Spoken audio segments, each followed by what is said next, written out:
Hello friends, Heidi here from Rain Country. God is good all the time, and I'm here for another this and that video to show you all the busy things I have going on today and to refer you back to some other videos if you're interested in learning how I do some of the different things that I do here. Let's get started. Alright, right here on my counter I wanted to show you these cute little soaps that I've made. I've got my lion, this is my favorite one right here, some Lego blocks, a hippo, ladybug, flower, teddy bear. Here's these adorable little dinosaurs. And the butterfly. Where'd the butterfly go? There's the butterfly and the bee. So these are all my favorite ones out here that I've laid out, but I've made a lot of really cute ones. And I just wanted you to see what those look like with those soap molds. And I'm going to show you a close-up of my basket of goodies I have right now.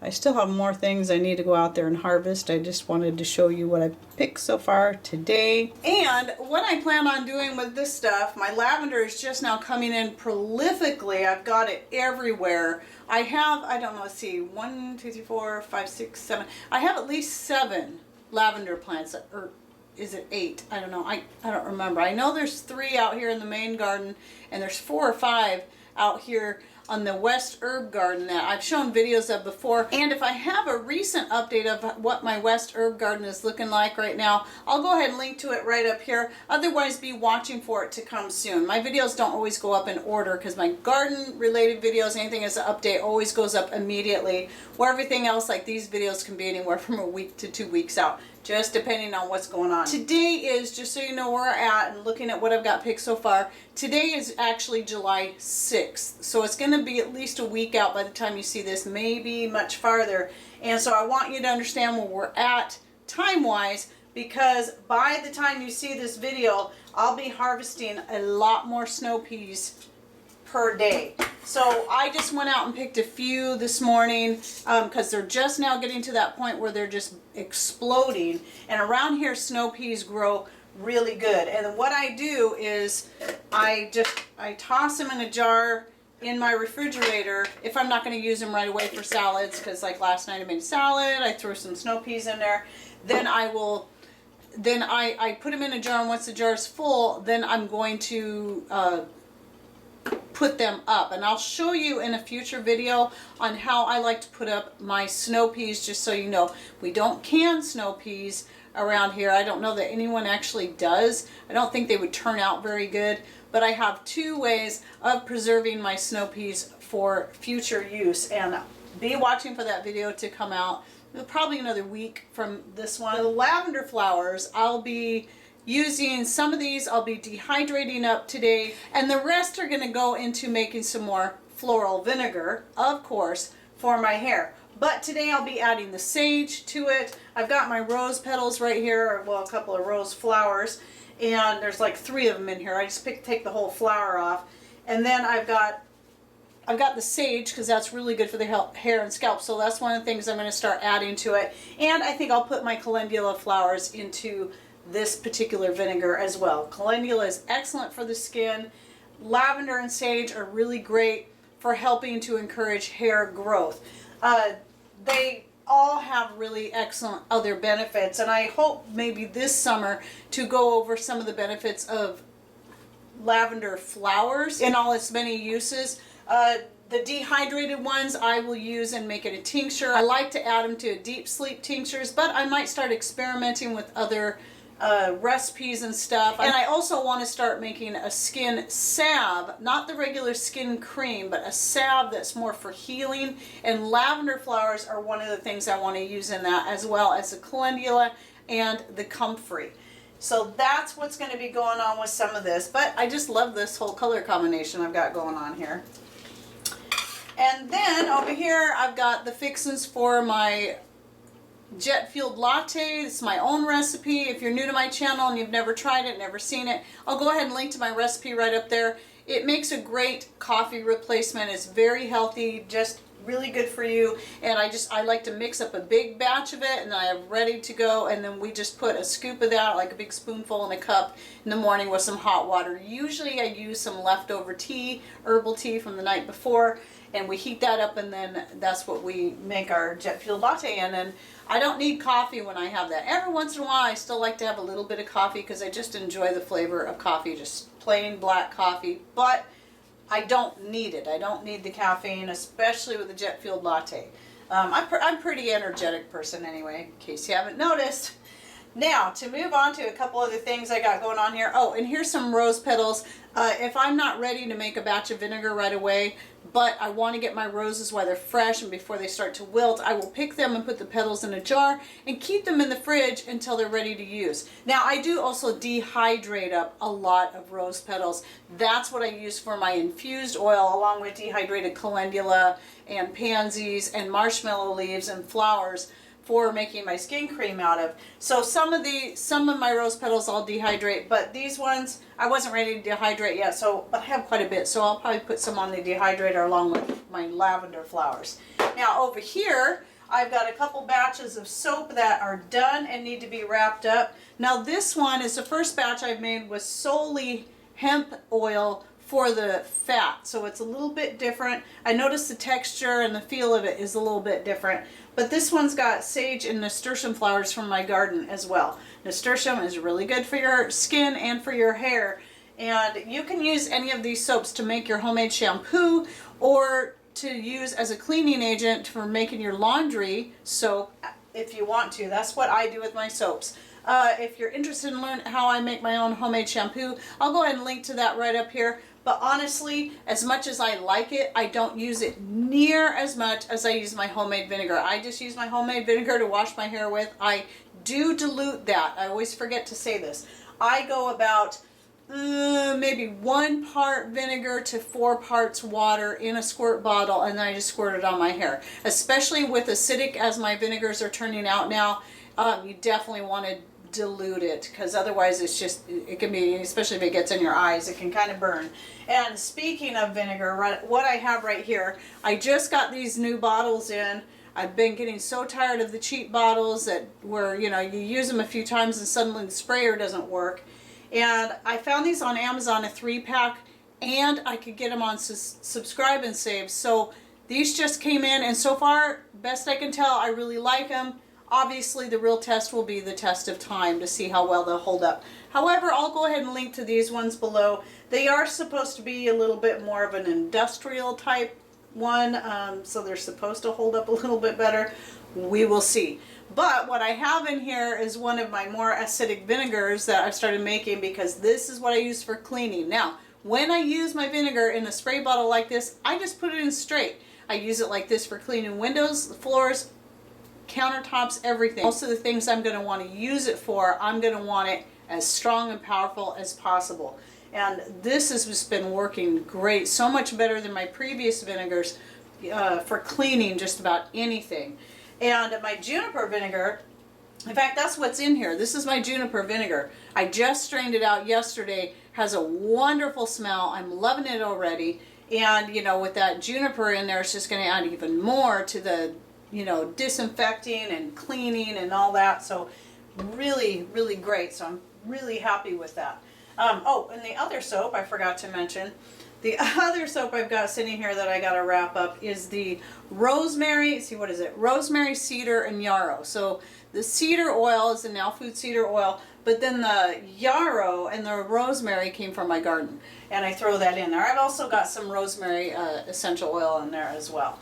Now, couple more things. Now, if you watched my video I did on dehydrated foods, why I like to dehydrate, and I still didn't say everything, and one of the reasons I do like to dehydrate food is that, I kind of hinted at it a few times in that video, but to really come out and say it, is it takes up so much less room in storage than canning does, just regular canning. So if you're someone who has limited space, dehydrating foods for food preservation is really a great way to go, because you can put so much more dehydrated foods into a single jar. That same amount of food in its regular form and its hydrated form and canned might fill up 3 or 4 jars. So it's just best way to go for saving space. And if you're a minimalist, but you also like being prepared, that is another thing to look into as far as it comes to putting up food. But on to what I was wanting to talk about when it comes to the dehydrated stuff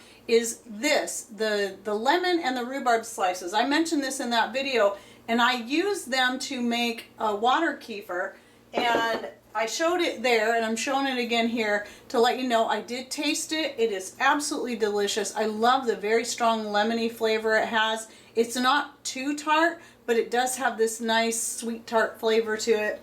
And I plan on making another batch today, and I haven't decided if I'm going to put in borage flowers or pansies or both to add just a little more color and nutrition to it. But it is excellent, so I really should get this in the fridge because it's ready. All right, now right here, what I have is some Beet Kvass. And no, my beets aren't ready yet as of July 6th. They're growing now, they're doing pretty good. But these are beets I got from a friend who has a really awesome organic garden. I think she's got the best organic garden in our whole area. And guess what? She's on a lot as big as ours. 1/3 of an acre, about, give or take a little bit, and she has got an amazing garden. She does a lot of hoop houses, and so she can get a lot of stuff going a lot earlier than we can, and so she's got beets ready to go. Most of them are still on their smaller side, and she likes to sell some of her excess produce, and so she's selling her beets right now mostly for the greens, because the greens are huge.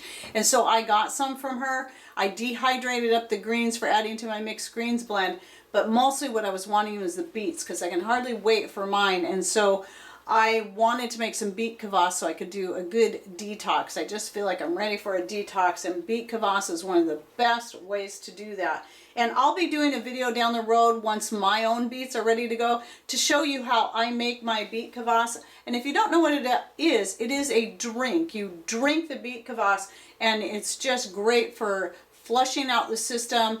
I love the flavor of it myself, but if you're not into beets, you may not like it. But I still really recommend it if you're needing to do a detox. It will just flush you right out. It is so good for you. And then you can take the beets and you can either make another batch of the Beet Kvass with the beets, but usually after the second batch, it's pretty weak.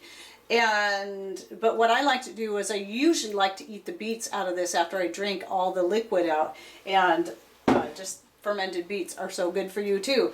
But what I'm thinking about doing with these is dehydrating them up, slicing them real thin, dehydrating them up so I can powder them and use them for coloring, natural food coloring for different things such as my homemade pasta. Now if you haven't seen my homemade pasta recipes, I'll link to one of them right up here. I'll probably put my first one right up there. That is the one that's the one that I'm going to use the most because we're not gluten free and I like using the eggs. But you can do a vegan one. I do have a vegan pasta, and I have a gluten free pasta.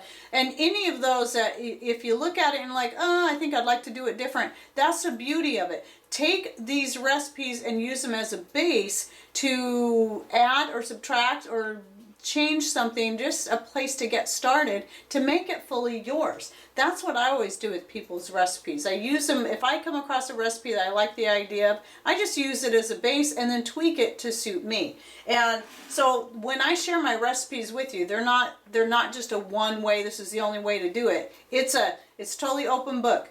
Take it as some ideas, suggestions, and then make it your own way. I believe this is the last thing. What I have here are 2 separate jars of refrigerator pickles. I've never made refrigerator pickles. I've always just done fermented pickles, and I really like them. However, I also been wanting to do pickles with vinegar, and now that I finally got my vinegar acidic enough that I can do this, I may try canning some too this summer. These are not my cucumbers. Mine are ways from being ready, but once they start coming in, I get a lot. And so I'm thinking of making some pickles and canning them. So I did these 2 batches. I got these cucumbers from the store, and I did these 2 batches more as a sample. I didn't want to can them. I just wanted to do 2 jars. And so that's why I chose refrigerator pickles. And so what I've got, 2 separate jars, 2 different types of my vinegar. One tastes a little bit better than the other.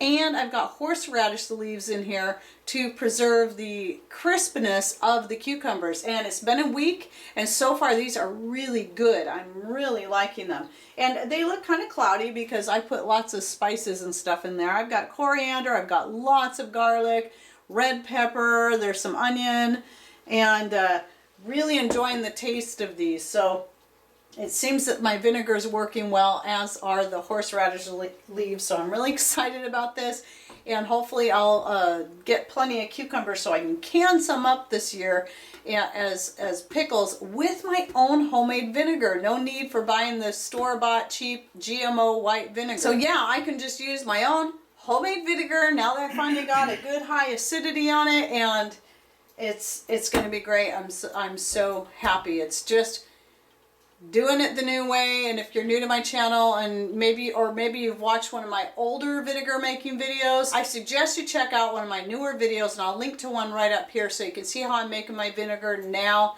It is a little bit more time consuming in the fact that you got to check it every day, stir it every day, but it's effective and I love it, and it's just working great for everything. My other vinegar was great too. This is better because I've got more uses for it now. I can make cheese with it and all kinds of stuff. So it's really great. I guess that's it for today. I hope you enjoyed this video and that maybe you learned something new. Thanks for watching. Take care and God bless.